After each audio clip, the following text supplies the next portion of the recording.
been getting these phone calls, and she said to me, it's this guy who rings her, lives in Rome, but he's a bit of a playboy, he's actually a model, but she said, you don't have to worry about him because he's gay. The problem was that I tried every time to call her, and there is no way to speak with her, because she was busy every time. I actually said to her, look, tell him to stop calling, because he's affecting our relationship, or I will speak to him. And she said, you can't speak to him. She said he's very, very confused. He's almost suicidal. Where was she staying? She told me that she will stay in a place for a brief period.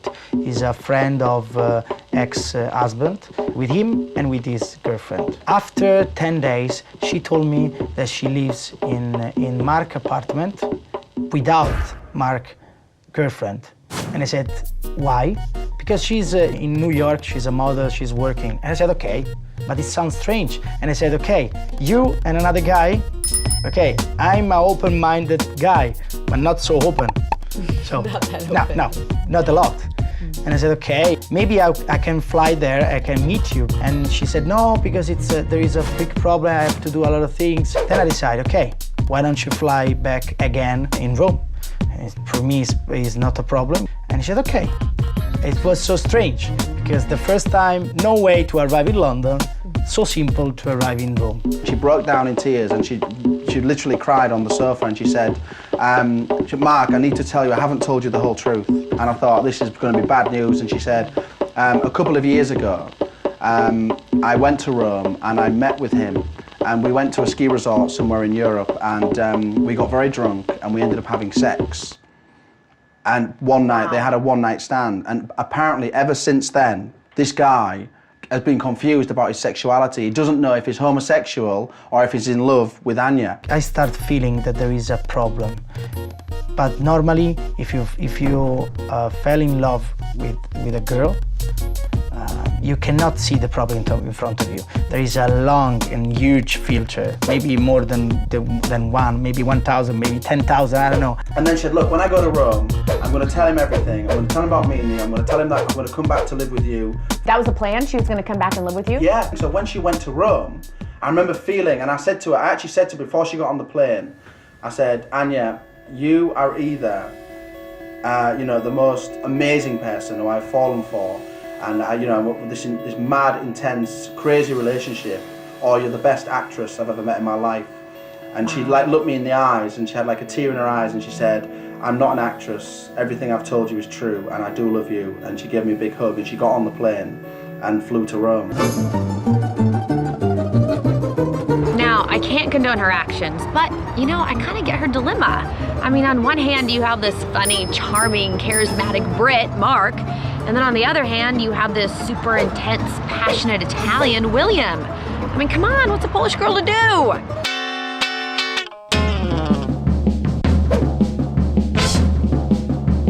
When she arrived at the airport, I didn't feel the same kind of feelings that I felt. And I said, Anya, we have to speak. I cannot drive. It's impossible. And I told her about my bad relationship that I had before when I was 23 years old. And I underlined why I was so scared about these kind of feelings, because this was the second time that I had this kind of huge feelings. And I don't want to ruin my life, because the first time she killed a part of my heart. And she underlined to me, no, I love you, I want to live with you, we will be together, because you are the person that I need. And I was so happy.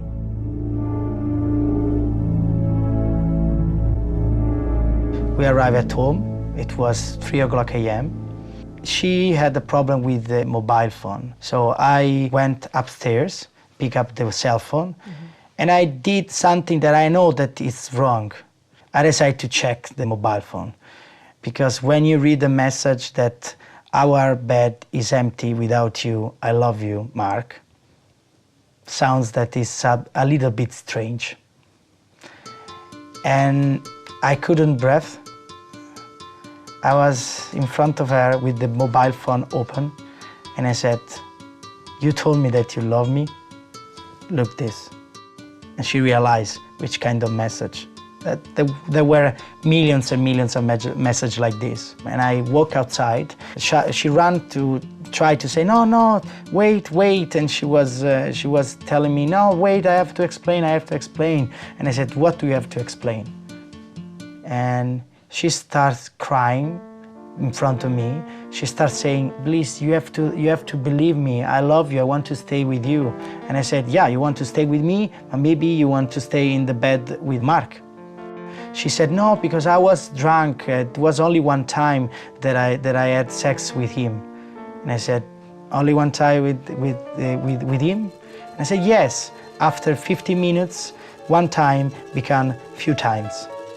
After other 1 hour becomes a lot of times. And I leave her alone. I said, I don't want to see you. Get out of my house.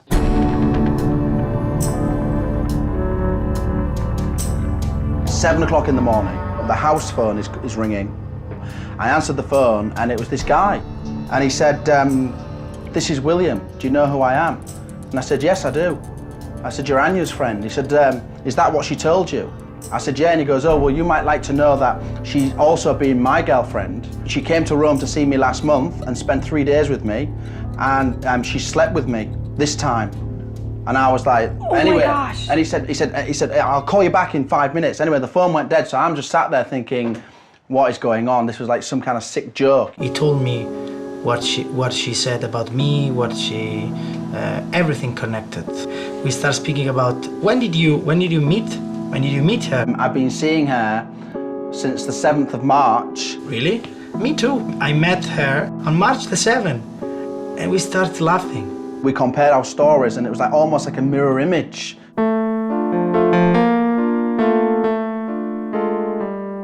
I drove my motorbike and I found her, and I said, oh, you are a good person. You like playing feelings. And she underlined again, no, I love you. I didn't do anything bad. And I said, yeah, wonderful. There is a problem. And I called Mark. I could hear him in the background saying, you better speak to this person, you want to speak to this person. And I just heard all this muffling and sound and crying and in the background and get away from me and all this. And it was like all a bit dramatic. The next thing, I heard this voice and it was Anya. And she was crying. She said, Mark, I'm so sorry. She said, my only crime was that I fell in love with 2 men. Words without meaning.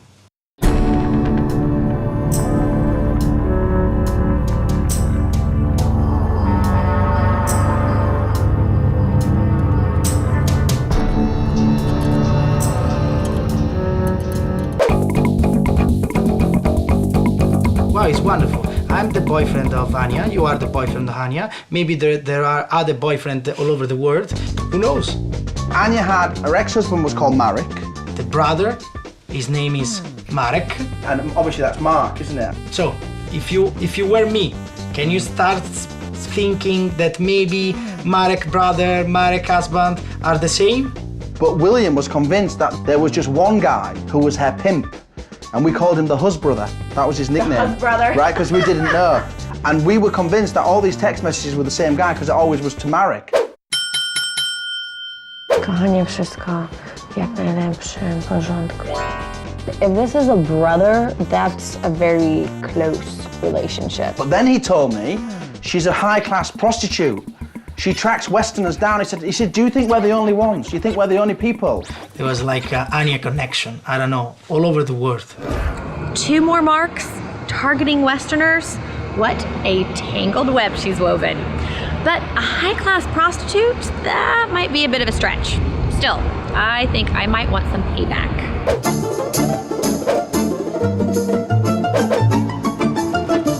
The plan was for him to come to London. I'd use my mobile phone, he'd use his mobile phone, which was Italian number. So we'd both call her at different times, have conversations and see what she says and have her on loudspeaker so we could both listen, right? So that's what we did. So over a period of 2 days, we had numerous conversations. After 3 days, I asked to Mark, help me. Try to give her the possibility to say, Mark, I love you. I want to hear things like this that Anya can say to another person. On the final day, we stood outside and we stood in a phone box. The funny red telephone cabin, and I spoke with her at first with my phone because I asked to her, think about. I want to live with you, so decide. She was really upset, you could hear it in her voice. She said, William, I'm so sorry for what I did. I can't apologise enough. I know I'm a horrible person, but William, I don't love you. I love Mark. But wow. I've lost Mark. Now he knows everything. So I'm like, oh my God. So then when I called her, Mark said the same thing and asked her, do you love me? And she said. When she said this, it was like kill my heart again. And we called her again. I said, you said a lot of lies. You're not the kind of person that you told me that you are. And I gave the mobile phone to Mark. When I came on the phone, I said, Anya, and she was like, what's going on? This is crazy. Mark, what are you doing? And I said, I said, listen, we know everything about Marek. We know that he's, you know, your pimp. And I've read the emails. She said, what are you talking about? What are you talking about? You're crazy. That's not true. She was so shocked. And I said to Anya, it's 3 days that I'm in London. And for this reason, I want only to teach you that you don't have to play with feelings.